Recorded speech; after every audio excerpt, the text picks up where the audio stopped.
Okay, welcome back. I'm just going to kind of skip over the whole.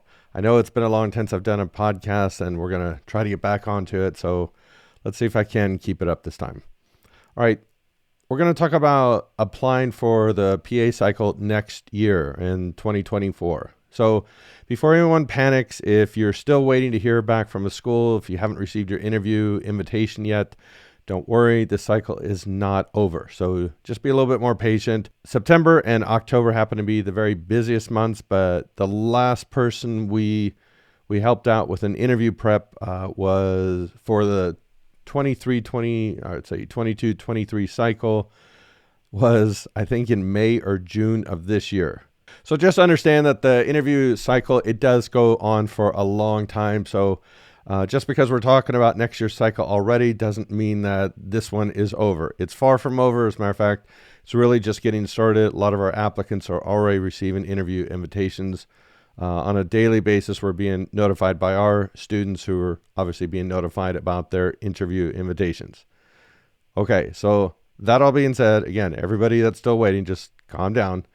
But let's go ahead and talk about the next cycle. For those of you who are thinking of applying next year, whether this is your first cycle or you're reapplying, I get a lot of people always asking, is it too early? Or when is too early? Or when should I get started? So the simple answer is it's never too early.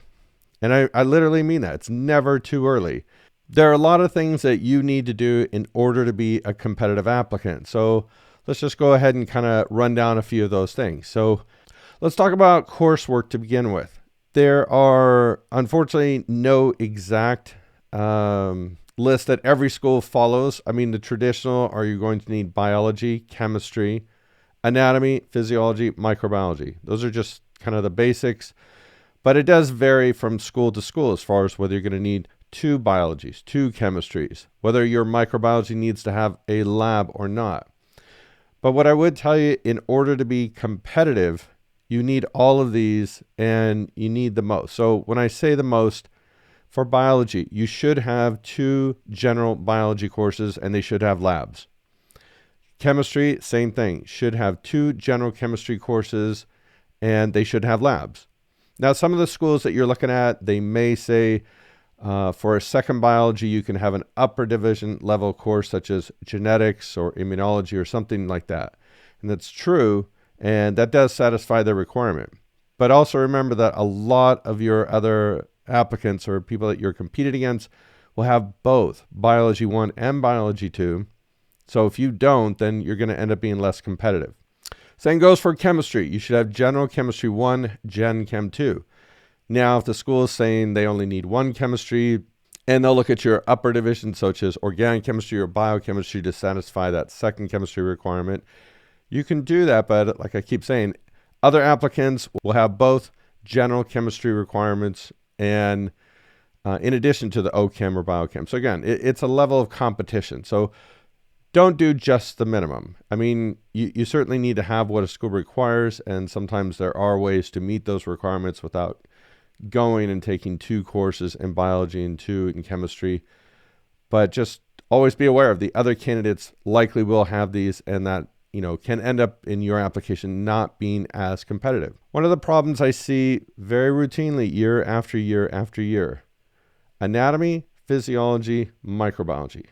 Okay, just to put it to rest, a separate anatomy and a separate physiology course. That's the way to go. Yes, schools will take combined anatomy and physiology 1, anatomy and physiology 2. Of course, these need to be with labs, but the preference for every school is a separate anatomy and a separate physiology course. Now, I do realize that this is not offered by every school, so sometimes you're going to run into that kind of problem. But again, ideally, if given the option, if you have it available to you, I would recommend taking a separate anatomy with a lab, a separate physiology with a lab. The other problem we see very commonly with these courses are lately there's a lot of like anatomy for healthcare professionals, or anatomy for allied health, or anatomy for nursing, or anything other than just straight up human anatomy. And the same goes for physiology, as well as, of course, microbiology. Microbiology for medical professionals, microbiology for allied health, and etc.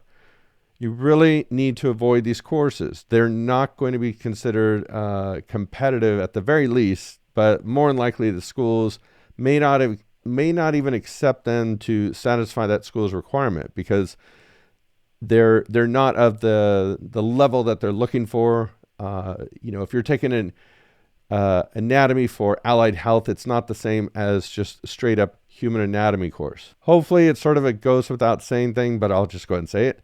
Never take anything that says introductory. Now that I've said that, I know people are probably going to email me back and say, well, that's all my university offers. And I understand that. Now, sometimes it is just the name. Maybe that's the way they call it, but it actually does satisfy the requirements as required by any program. Before you sign up, you should always check with a program, see if that is going to satisfy their requirements. There are some schools that actually don't even offer the courses that you're going to need, and you may need to go to, say, a local community college. And if that's the case, then that is what you're going to have to do.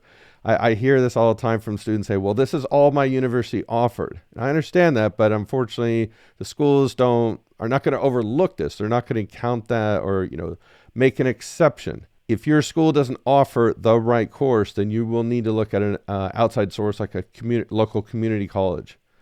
But anatomy, physiology, microbiology, these are what we call the core science classes. These are the ones that are going to make up the biggest part of their decision when looking at your academics as far as how you're going to succeed in a PA program. So if you didn't do well in these courses, you're absolutely going to need to retake them. Just shouldn't even be a second thought. But again, be very careful about the ones that you're taking. It should be human anatomy, human physiology, and microbiology with a lab. Again, avoid these classes that are for allied health, for medical professionals, for nursing. Certainly no introductory courses. Please make sure that you're taking these in person. If it has a lab component, you do not want to take this online.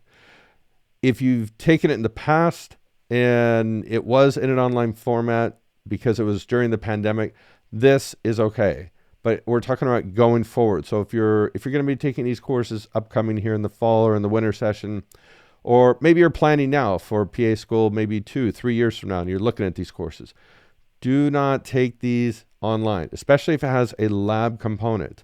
The schools are more and more going away from even accepting these, even if the school states on their website that it is, online courses are accepted.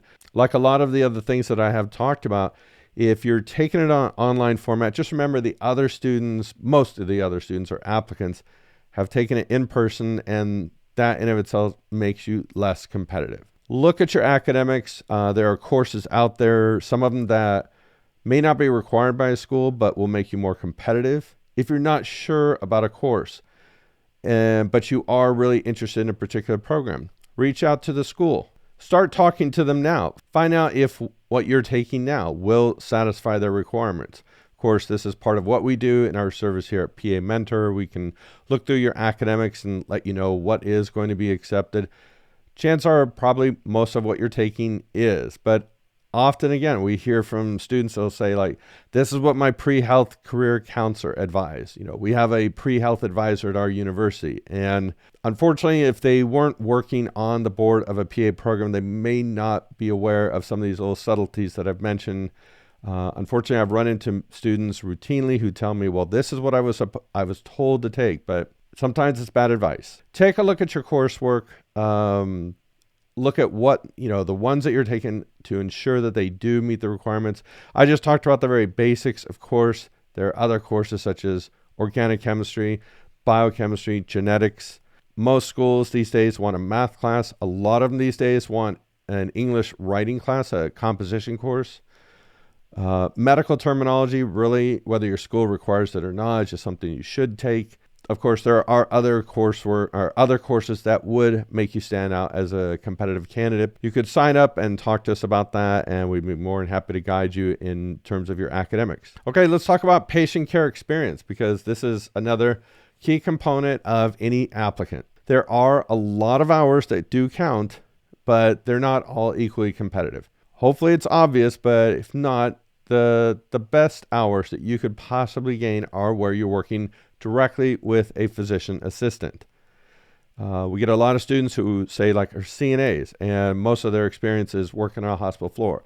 And I'm not saying these hours don't count. I want to go back and say there are a lot of hours that count, but there's a difference between what counts and what's competitive. For a competitive patient care experience, usually it involves working in family practice, internal medicine, pediatrics, OBGYN, or the emergency room or urgent care. And I know a lot of you are still finishing up undergrad, or you're taking a heavy course, so you don't always have the time available. Certainly, maybe you don't have the time like it requires if you are looking for a medical assistant job that works 9 to 5 Monday through Friday. I mean, you may not have that kind of availability. But then that's when you might need to take a job, say like as a scribe, or try to pursue a job in urgent care or ER, where it's a little bit more flexible in terms of your hours and times.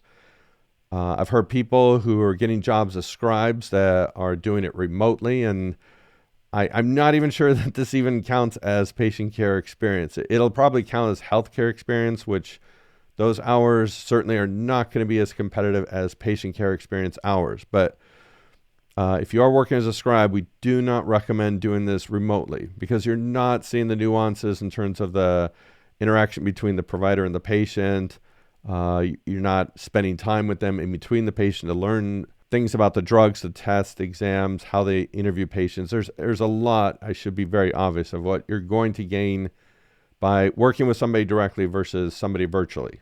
I don't think this is a very common thing. We just run into it now and then. So I just want to make sure to point out that working virtually, like as a scribe, is a bad idea. But again, patient care hours. Now, a lot of students get kind of hung up on the number of hours that they have. You spend a lot of time maybe looking at the average student in a program, maybe looking at the student averages to see what everyone has or the typical student has. But what you really just need to focus on is the number of hours required by that particular program. So if a school requires 250 hours, then that's what you need in order to apply.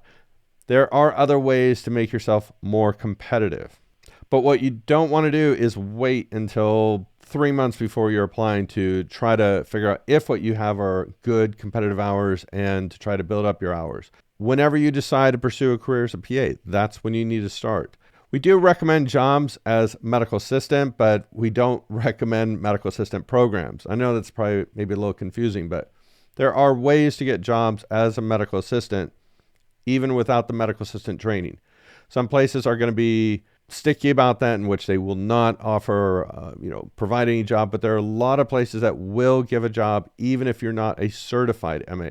EMT is a great position that you can take to get other jobs within healthcare. The only reason we really don't recommend MA training is just because of the length and the cost of that.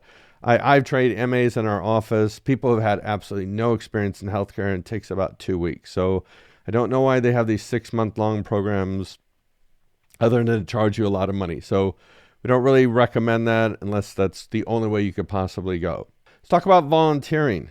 Now, again, this is something that often people wait until very last minute. They know they have to have this on their application, so they'll go out, obtain a few hours, or sign up somewhere just to kind of check that box. But I want to tell you that consistency and longevity in your volunteer is very, very important. So if you're not doing volunteering, start doing it. And if you think it's hard to find volunteering, you're not looking. I do know that at a hospital and a lot of medical facilities, it is often hard to get volunteering because you have to go through kind of an arduous screening process these days. I mean, sometimes they want you to take tests and background check and orientation, et cetera, just to volunteer.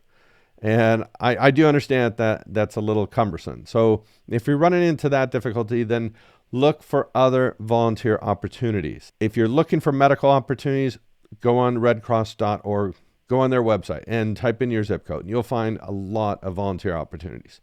But even if it wasn't medical, say if you were doing animal shelter, if you were reading to kids, if you were at a food bank, any volunteering is better than no volunteering. So whenever we look at an application, people tell, well, I didn't have time.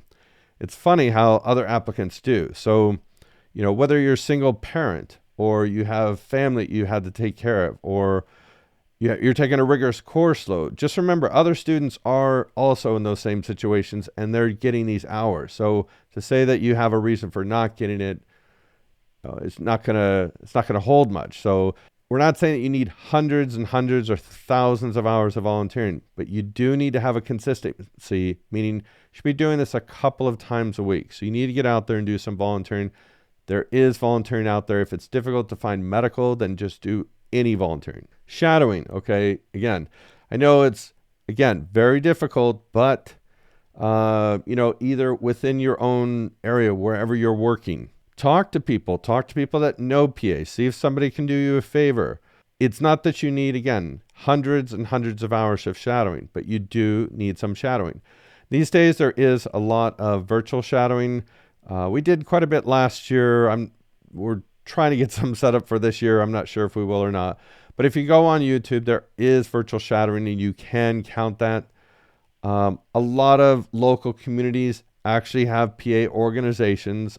Where I live, there is actually the city I live in now, we do have a formal PA organization and it is open for other people to attend. And obviously that's a great place to meet PAs. The last city I lived in also had their own PA organization. You might want to look and see if there is a PA group within. You could contact the state PA society to see if they know of any. Talk to any PA programs that are local if you know of any. Find PAs online, LinkedIn. There are lots of ways to reach out to PAs. I'm not going to guarantee that they're going to say, oh yes, come and shadow me. Happy to have you. We know it's difficult, but on the other hand, a lot of people manage to get PA shadowing. So when you say I can't, then just that means other people are going to be picked for an interview or selected for admission. So you've got to go that extra step. We know it's hard, but you're just going to have to do it. Again, it's not that you need hundreds and hundreds and hundreds of hours, but you do need to show some effort in getting a PA, to shadow a PA. As I mentioned, we're talking about next cycle, 24-25 cycle, starting in April of next year. For those who are kind of maybe new to CASPA, if you're not aware, CASPA opens every year in April. It's the end of April. The date varies from year to year to year. And while that may seem, like I said, a long time away, it really isn't when you're thinking about, do you have all the right coursework? Because if you're missing a class, you don't want to wait until February of next year to figure that out. If you're missing a course, either maybe you can get enrolled in it right now or take it up during the winter semester, but you want to start looking at all of your academics right now. Look at the programs that you're thinking of applying to. Be realistic in the schools that you're applying to. A lot of times we get students who they put together these lists of schools that they want to go to and just not very realistic. Whether even if you have a really high GPA, it doesn't necessarily mean you're going to be able to go to any and every school that you want to.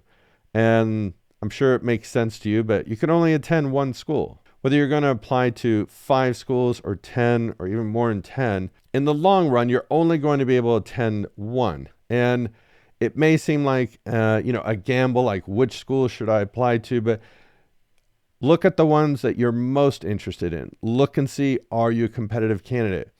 Understand they're not going to overlook things. If it's a grade, if it's your hours, if you're missing something, then there really is no point in applying. They're not going to say, well, they were really close, but I'll just go ahead and overlook the GPA, or I'll overlook the hours, that even though they don't meet them, but they were really close, because I know this person really, really wants to.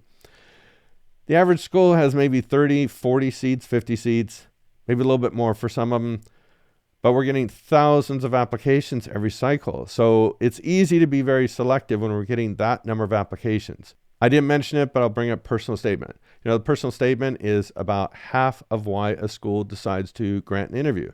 We talk about this all the time. We routinely see students who never got an interview. And I have one right now. Her GPA is well over a 3.8. And she didn't get an interview last year, and it had mostly to do with her personal statement.